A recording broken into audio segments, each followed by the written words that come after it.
All right, class, today we are going to be going through the American Revolution.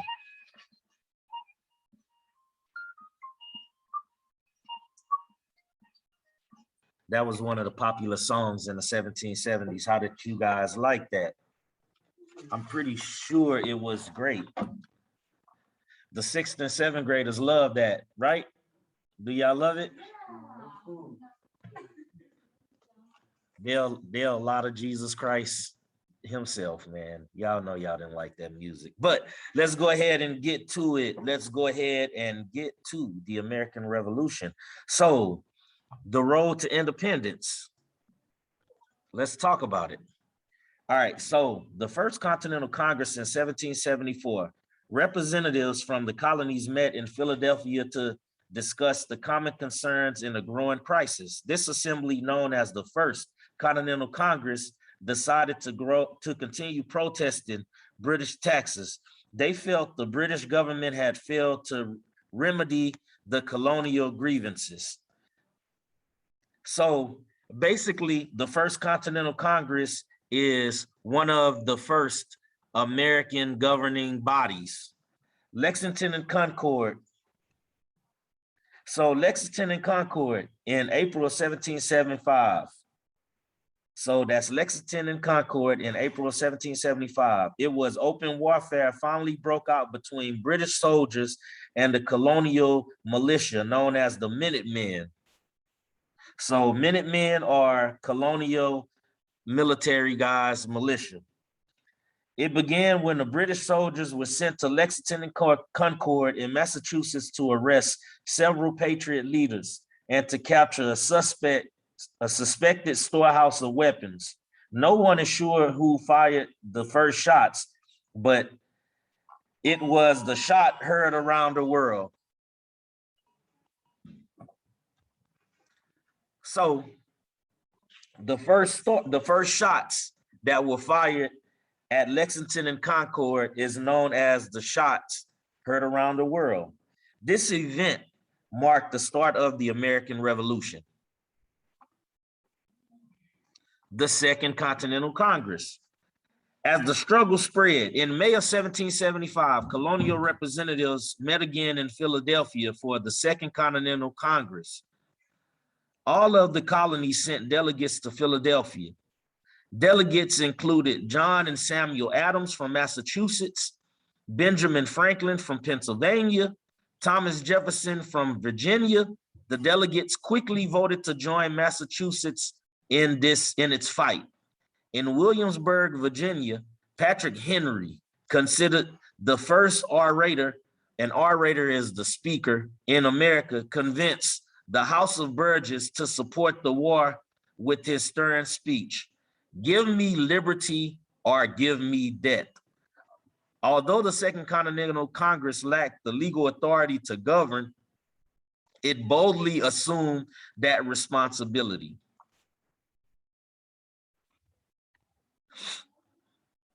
The Continental Congress appointed George Washington, a Virginian who had fought in the French and Indian War, to lead the Continental Army. The selection of a Virginian helped to unify the colonies. Washington proceeded directly to Boston.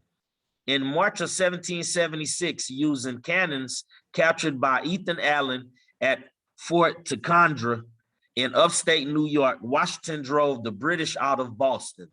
The British retreated to New York City. All right, so let's look at Thomas Paine's Common Sense. A variety of colonial viewpoints developed in response to the outbreak of war. Loyalists still wanted to remain under British rule. So loyalists were people who still wanted to remain under British rule. In the provinces of Canada, colonists stayed loyal to the crown.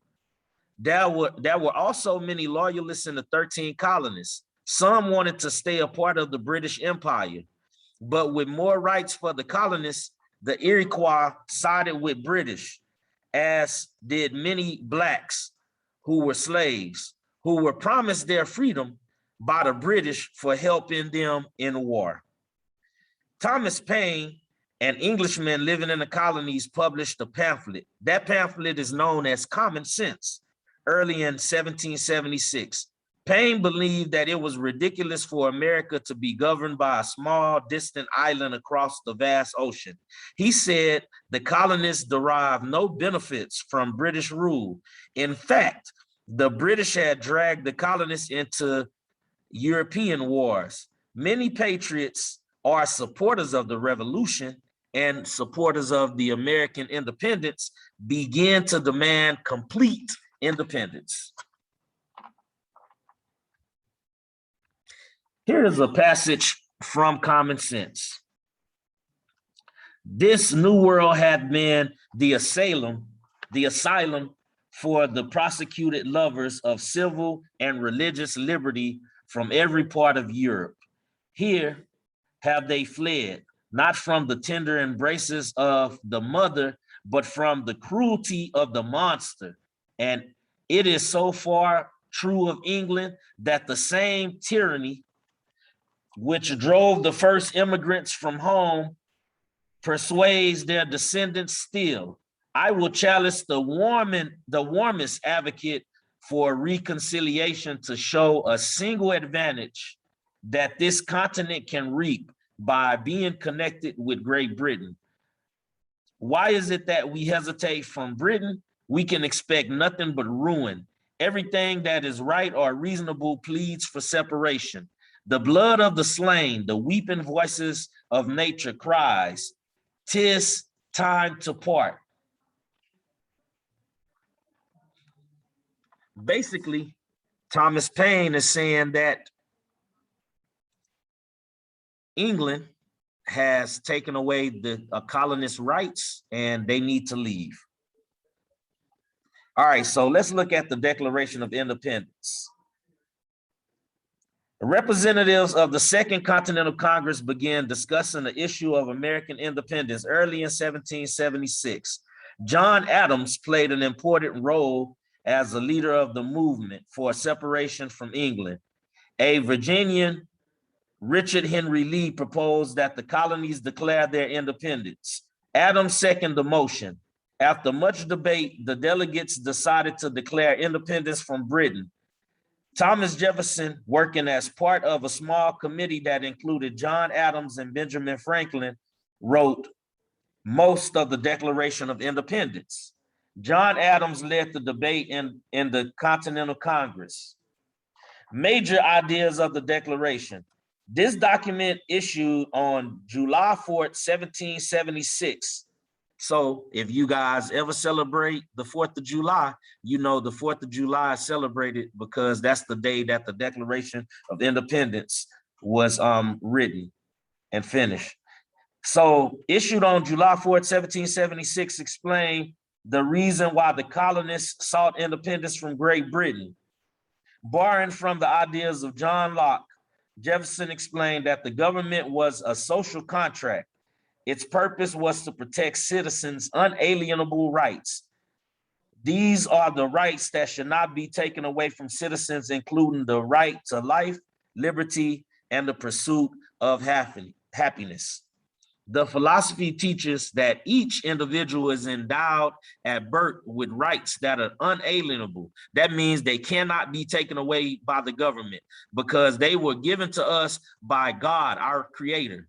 The idea of unalienable rights became a basic belief of American government, that some rights are derived from nature and may not be taken or violated by the government. So let's look at one of the last people we have here, Abigail Adams. Much of our knowledge about the debates in the Continental Congress comes from a stream of letters between Adams and his wife, Abigail Adams. Her letters revealed a woman of keen intelligence and strong opinions.